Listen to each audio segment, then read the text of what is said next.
Vous savez, la route de la soie, c'était un ensemble d'infrastructures de transport qui liait beaucoup plus l'Asie à l'Europe. Maintenant, avec la République de la Chine, il veut initier ça, il veut avoir une connectivité entre les continents, y compris l'Afrique du Nord et l'Afrique. Actuellement, maintenant, comme vous le savez si bien, que les échanges commerciaux ne cessent de se développer avec la Chine. Actuellement, on est à plus de 9 milliards de dinars par an d'échanges commerciaux. Les entreprises chinoises contribuent à la réalisation des infrastructures de développement à plus de 10 milliards de dollars par an. Donc, vous voyez un petit peu l'importance des échanges commerciaux. Quelle est la relation entre la route et les échanges commerciaux? On ne peut pas faire des échanges commerciaux sans passer par une infrastructure autoroutière solide, moderne, capable d'absorber tout le trafic de flux. Aussi avec les ports. À titre d'exemple, je vais parler d'un méga projet initié par les pouvoirs publics. C'est le grand port de centre de Seychelles. C'est un, c'est un port qui va répondre aux exigences maintenant du transport de marchandises. Il est lié à deux infrastructures très importantes, c'est l'autoroute Est-Ouest et la voie ferrée de la rocade Nord, par l'intermédiaire de deux infrastructures, une routière et une ferroviaire, avec l'implantation des zones d'activité, des zones logistiques au niveau de cette desserte. Le maillage autoroutier, vous savez, je vais parler d'un segment de la logistique, c'est les plateformes logistiques.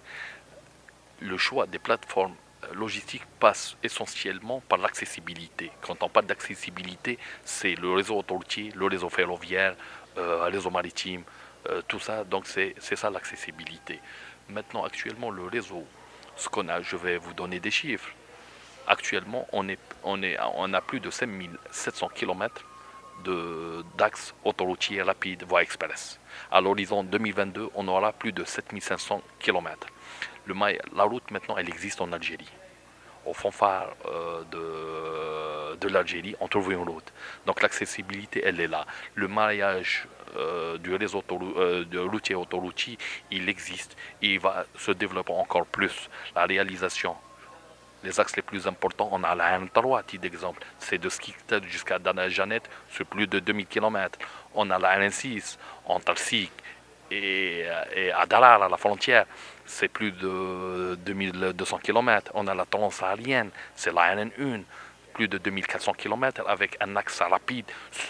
Donc les pouvoirs publics projettent d'avoir un axe rapide sur 860 km. En grande partie, c'est déjà réalisé. Il nous reste, à ma connaissance, entre Ghardaïa, 200 km à peu près, ou 260, entre Ghardaïa et Mnéa. Pour vous dire, il y a l'autoroute Est-Ouest.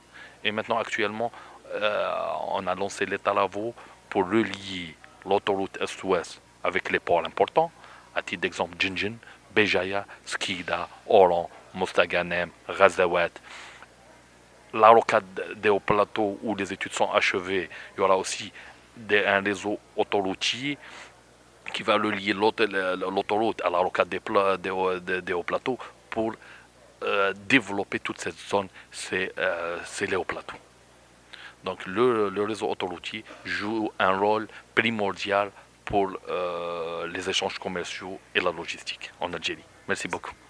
Donc je remercie Madame Benranem pour pouvoir nous donner un plateau pour discuter sur un problème essentiel, sur la logistique, de comment développer la logistique et d'intervenir auprès des différents acteurs sur ce domaine-là.